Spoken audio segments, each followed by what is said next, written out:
welcome to the language of the palm. In this segment, we're going to talk a little bit about what the hand can reveal about love and marriage. And it is, of course, one of the most fascinating topics that the hand can talk about. The likelihood of marriage is shown on some hands, but not shown on others.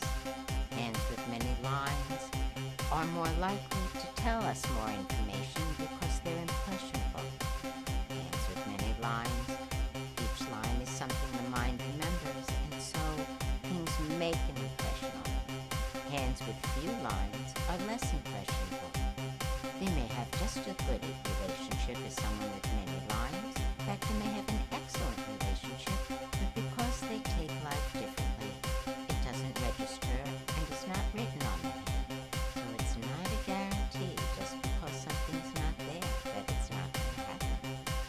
There are two places where we see things for love and marriage, and one of them is on the Mount of Venus, which we know concerns itself greatly with love. Sometimes you just see one very long line, and that would be very lucky. That would mean there is one deep, true love all the life. However, be aware of where these lines begin, because how we do timing on these lines is we mentally draw an invisible line over to the lifeline and note the age at which it starts. Here it would be about age 21.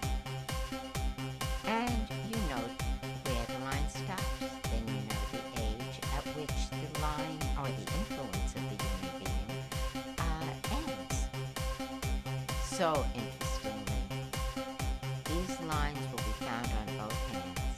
The lines on your recessive hand will show who impresses your heart, and the lines on your dominant hand shows whose heart will you have an influence upon.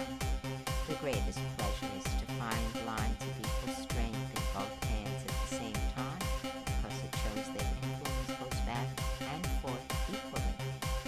But it is often that one loves more or one loves less, and you'll be able to see that in the hand. Now, it is not just romance that shows up on these lines of influence. Be aware that if they start early in life, way near the thumb, where the start of the lifeline is, that this section is early life, and so the lines there may be friends and certainly can be family. Note that it is possible to have more than one line.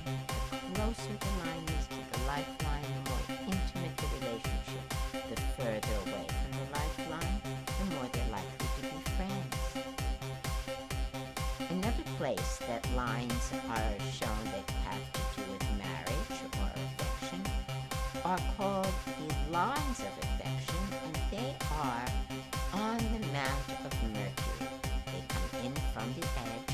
In fact, I think we have a picture of Angelina Jolie's hand, and although the hand is turned in this picture and not the best for viewing the whole palm, what is visible is one long line on the Mount of Mercury coming in from the edge, and you can see she was meant to have one true love. I think she's found it. I don't use the lines of affection very much because it's very hard to tell age, but if they are deep, know that closer to the heart line is you, and as you get up towards the finger of Mercury, that's older years, that's old age. So you could go young life, middle life, later life, and just have a feeling in general for those lines. Everyone has a different love style. People with large amounts of Venus, because they give and receive love so much, probably will have an easier time. People with flat hands with a good deal of Saturn are repressed, and it's very hard for them to express their love. If you have a feeling for one of those tall, slender, serious types, why don't you tell them? Don't wait